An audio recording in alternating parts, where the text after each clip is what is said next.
تو وہی ریٹ تھا، اسی ریٹ کے اوپر چینی والوں نے اسٹے خرید لیا اور انہوں نے وہ پورا کیا آپ سے اور میرے سے. اور چینی کی قیمت اس وقت 170 روپے ہے لاہور کی منڈی کے اندر. کراچی میں بھی ایک دوست نے کہا کہ جی وہ بھی 170 کی لے کے آئے. تو اس حوالے سے کین کمشنر صاحب کوئی عبدالرؤف صاحب ہیں، ان سے جب پوچھا ہمارے برخوردار علی نے، تو اس نے کہا کہ سر ہم تمہارے تو ہاتھ بندھے ہوئے ہیں.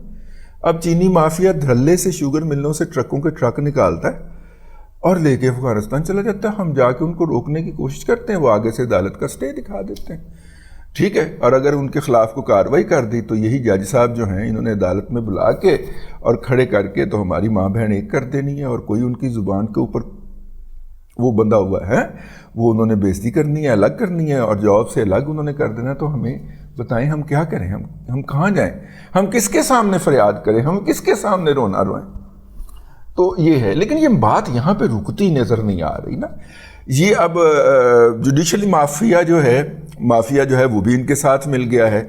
یہ کون ہے؟ یہ لوگ جن کے پاس 300-400 ارب روپیہ ایسے ہی پڑا ہوا ہے اور وہ جس شعبے میں ڈالیں اس میں ڈال کے تو نکال لیں. اچھا، اب شوگر مل مالکان جو ہیں وہ تو کہتے ہیں کہ جناب گیٹ سے باہر چینی نکلتی ہے تو ہماری رہتی نہیں. یہ تو ہمارے ساتھ تو کانٹریکٹ ہوتا پورے سال کا. یہ جو ڈیلرز ہوتے ہیں یہ تو ڈیلر ہی ایکسپورٹ کرتے ہیں، تو ہمیں تو معافی دے دیں یار.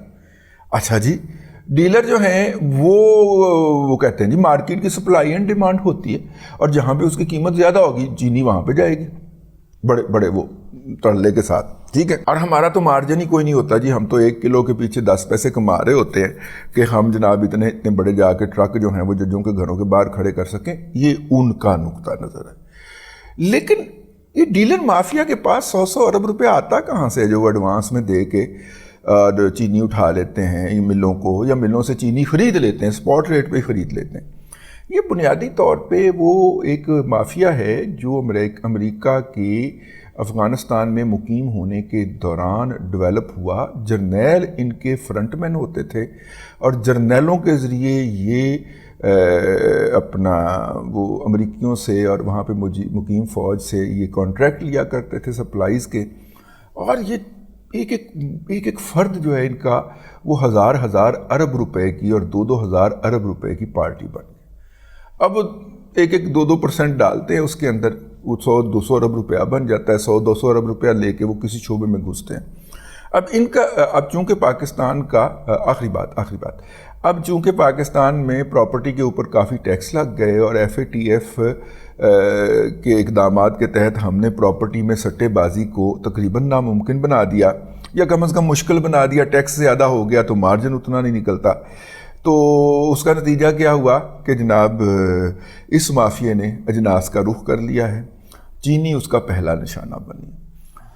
چینی کے ساتھ ہی ویسے بائی دا وے وہ مافیا دیہڑی لگا کے چینی میں سے نکل چکا ہے، وہ پرائسز اوپر کر کے بیچ کے نکل چکا ہے.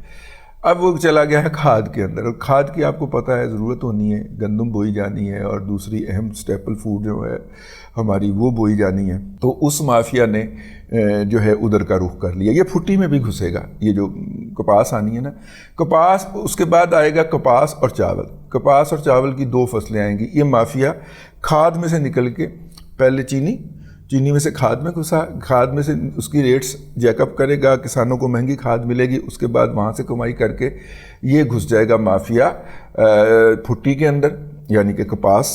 ٹھیک ہے، راک کاٹن جس کو کہتے ہیں، اس کے اندر گھسے گا اور ساتھ میں چاول بھی اٹھائے گا، اور چاول اتنے مہنگے کر دے گا کہ پاکستان کے لیے ایکسپورٹ جو ہے وہ وائبل ہی نہیں رہے گی. ٹھیک ہے. اچھا جی، پھر اس کے بعد وہاں سے نکل کے پھر یہ گندم کا بحران پیدا کریں گے. گندم جو ہے وہ انہوں نے بک کر لینی ہے نومبر کے اندر اور پھر آپ کو دسمبر، جنوری اور فروری کے اندر گندم کا اس ملک کے اندر شدید بحران نظر آئے گا. آپ کو شاید یہ علم ہو کہ جناب اس وقت کی اطلاع کے مطابق جو کرنسی ڈیلر ہیں ان کو آف دی ریکارڈ کہہ دیا گیا ہے کہ دسمبر تک اپنے کاروبار سمیٹ لیں. تو میں نے کسی عقل مند سے پوچھا، میں نے کہا یہ دسمبر تک کی ڈیڈ لائن کیوں دی ہے؟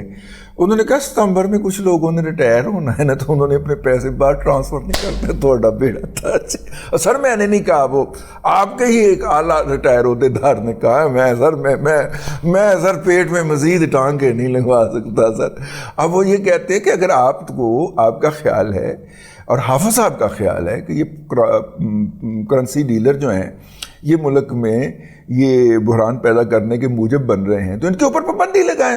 One notification of the state bank of Pakistan, بس کل سے بند، ختم، خلاص، ٹھیک ہے۔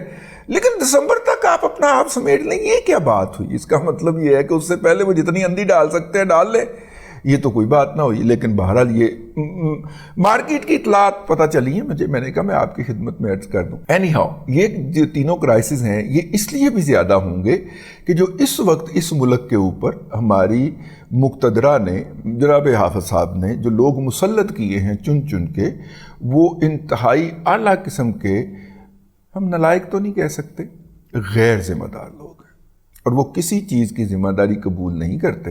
جب ان کی توجہ اس طرح کے بحران کی طرف ڈلوائی جاتی ہے تو وہ کہتے ہیں کہ یہ قانون کی کتاب ہے، اس میں ہمارا تو یہ مینڈیٹ ہی تھا۔ اور آپ کو پتہ ہے پاکستان کی اکانومی جو ہے وہ قانون کی کتاب کے مطابق نہیں چلائی جا سکتی، کیونکہ قانون کی کتاب کے اندر ان مافیاز کا ذکر نہیں ہے جن کے ہاتھ کے اندر بلیک منی کا 100 200 600 800 1000 ارب روپیہ ہے، اور ان کو کسی بھی شعبے میں انٹر ہونے اور وہاں سے نکلنے کی کھلی آزادی ہے منافع کما کے، ٹھیک ہے۔ بائی دا بک جو ہے اس طرح کے کسی مافیے کا دنیا کی کسی کتاب کے اندر ذکر نہیں ہے۔ لیکن یہ بات آپ شمشاد اختر کو نہیں سمجھا سکتے، یہ بات آپ کڑکڑ کاکڑ کو نہیں سمجھا سکتے، ٹھیک ہے، کیونکہ ان کو رٹایا ہی یہی گیا ہے، ان کو بتایا ہی یہی گیا ہے کہ آپ کو آؤٹ آف باکس جو ہے جانا پڑے گا، ورنہ یہاں کے لوگوں کی زندگی پہلے اجیرن ہو چکی ہے۔ پہلے آپ نے $1 کا پر لیٹر رکھنا ہے، اور ڈالر ہم نے نہیں روکنا، ڈالر روکنے کے تو ہم ذمہ داری نہیں، ٹھیک ہے، ہم نے تو صرف $1 فی لیٹر رکھنا ہے۔